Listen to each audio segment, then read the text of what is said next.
Hi everyone, my name's Michelle and I'm Mama Loves You GB here on FlossTube. This is the 10th of December already. 2 more weeks to go till the 24th, so 14 days till the 24th. Whew, where's it all gone? Where has the time gone? I swear, December is the fastest month. I'm sort of sitting around middle of November thinking, oh, I don't want to do things yet, it's too soon. And then before I know it, it's the middle of December and I've got nothing done. I've just finally put up all the Christmas decorations in the loft, actually.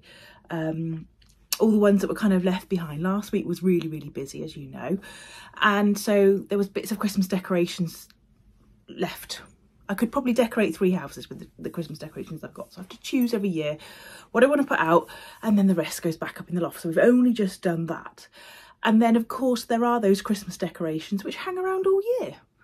I have got and have had probably for the last 4 or 5 years at least one Christmas decoration that seems to just hang around. Just hang around. Oh my god, I haven't even put the lights on. There we go. You're there for the switching on the lights today. Right, I have got some stitching to show you, just a little bit, I have got the usual advents to open. I was hoping to have another owl to release today, but that hasn't happened. So hopefully in the next few days, there will be another owl. I've got two more to go. So let's have a look and see what we did with the stitching yesterday. And don't get too excited, I've ironed it. It's about the only useful thing I've done today, but I have ironed it. So there we go. How pretty is that looking? It's looking amazing. I really, really am enjoying this. And the little pink diamonds went on yesterday. There's a little bit more pink to go on the bottom, but we'll get to that in due course. But how pretty is that looking? Loving everything about this.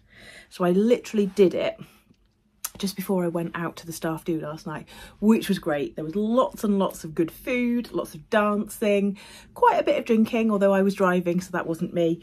But the people watching was also amazing because it was our group and then there was a couple of other groups as well. And so the people watching was top notch. Now, one thing I forgot to mention, you'll see that on this side here, I've had to take out one of the little blue diamonds and I haven't put it back in yet. That's because it was in the wrong place. That's because Michelle counting strikes again. So yeah, I'll put that back in today. So let's have a look. I can't wait to see what it is. I've fettled a few things into this little nice basket here. So it's all there ready and waiting for me. So number 10. Now the other thing I did was watch one of Jacob's videos, and I can only apologise for my background now. Jacob's background, oh my God. It's like he's in the nativity barn itself. It's beautiful. If you haven't seen, go and watch. So, oh, they just keep getting better and better and better. There's the thread that we're working with today. This is called Birthstone. Birthstone, interesting. If you are a February birthday, then your birthstone is amethyst. So I'm guessing that would be your birthstone. Now, when I started this, the sun wasn't out. It's out now. Right, let's have a look and see. There are so many wonderful and forgotten board games. Today, I want to share one of them with you on my YouTube channel. Caroline will be talking on her YouTube channel about a fun game that you can easily learn as well. So, the 2 YouTube channels they're talking about are Jacob's, obviously, Modern Folk Embroidery, and Caroline's channel is called Off the Grid Needle Arts. So that's her sort of Evertote channel. And she also does episodes with Kerry from Roxy Fosco, which are called Between Two Whips, but they're on the same channel. Oh, good. I'm pleased about that. That's a good bit of like stitching. So what we're basically going to do is with this purple, all of that line work at the top is getting mirrored at the bottom. So that's going to help a lot.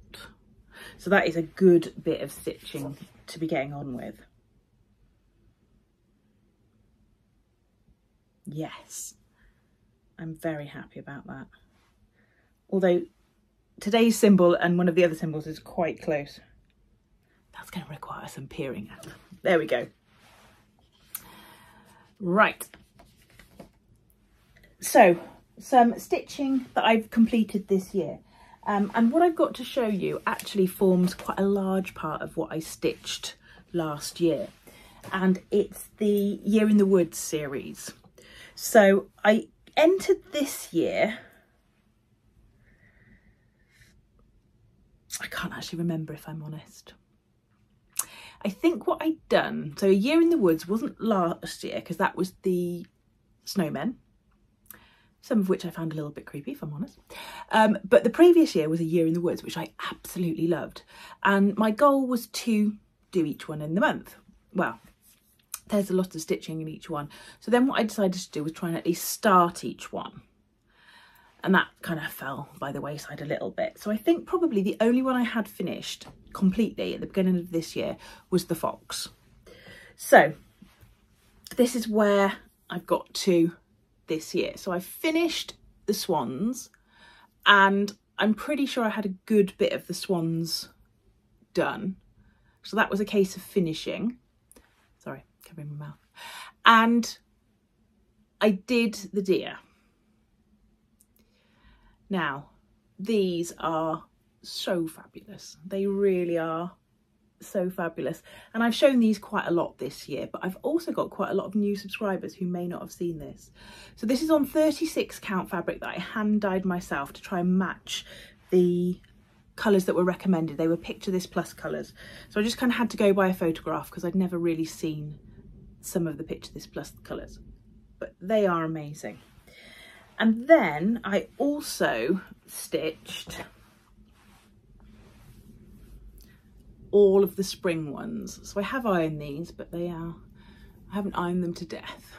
So the jackrabbit, which I think I had a reasonable amount done, a little bit of the raccoon and hardly any of the ferret. So what I've got to try and fit in this year, because I really would like them finished next year,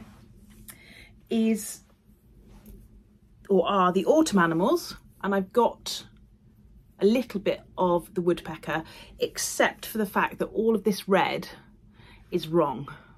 Quite what cheese dream I was having while I stitched those, I don't know.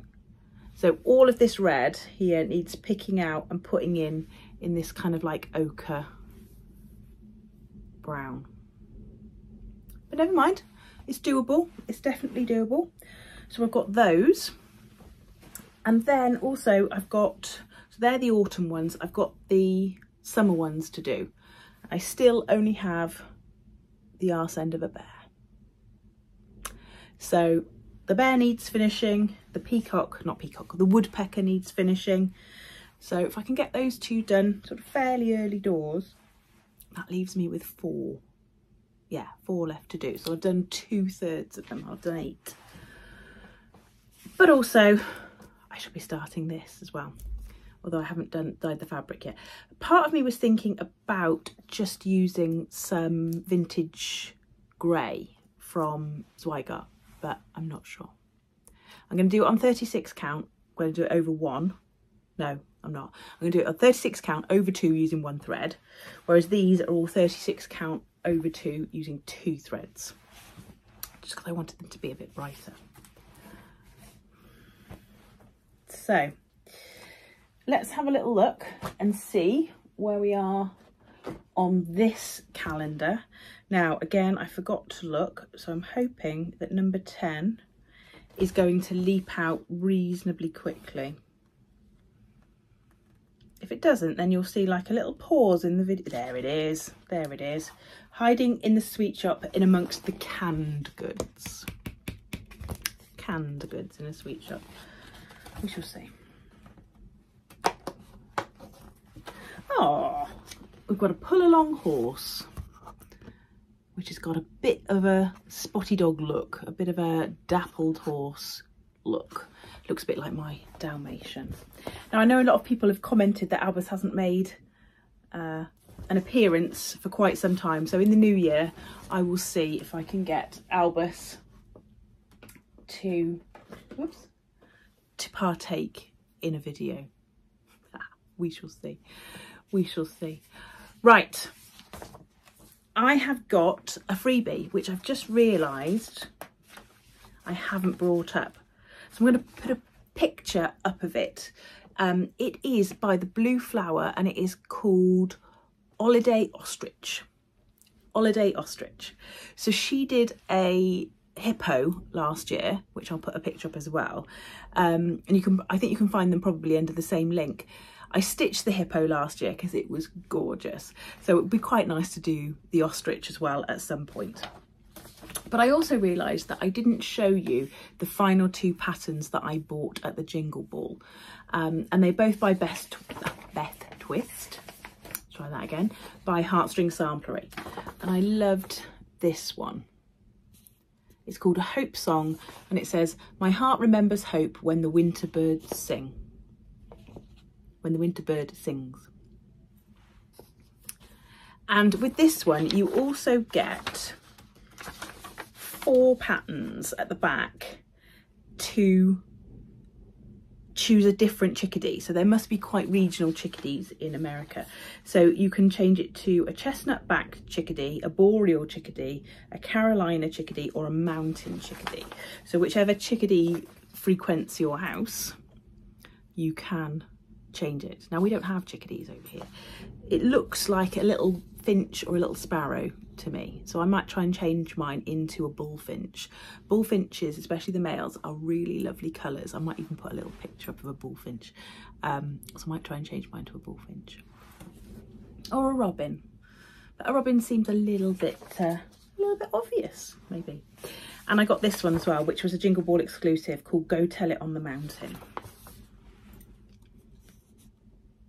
And for this one, she gave you the option of a black and white chart, or you could print the colour version. So I've printed the colour version just because I find that it gives me just a little extra clue as to what I'm supposed to be doing. Whereas the bird one is just a black and white chart. Right, let's have a look and see what is in box number 10. Brow Tamer, translucent is all I can see.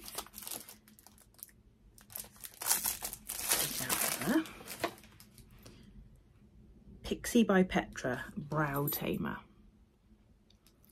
I have to say, as a teacher, I am entirely grateful that natural brows are somewhat more popular, or they are the thing at the moment.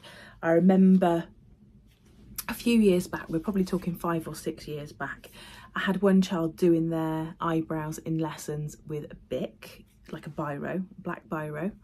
And I pointed out that her eyebrows weren't black and she was like, well, that's fine, it'll do.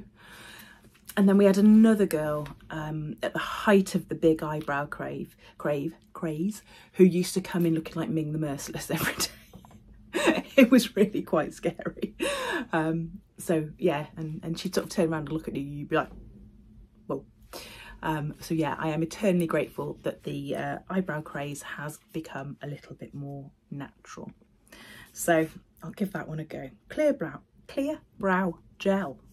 Right, I'm going to find my teeth because they've obviously gone somewhere. I'll see you tomorrow. Stay classy, Stitchers.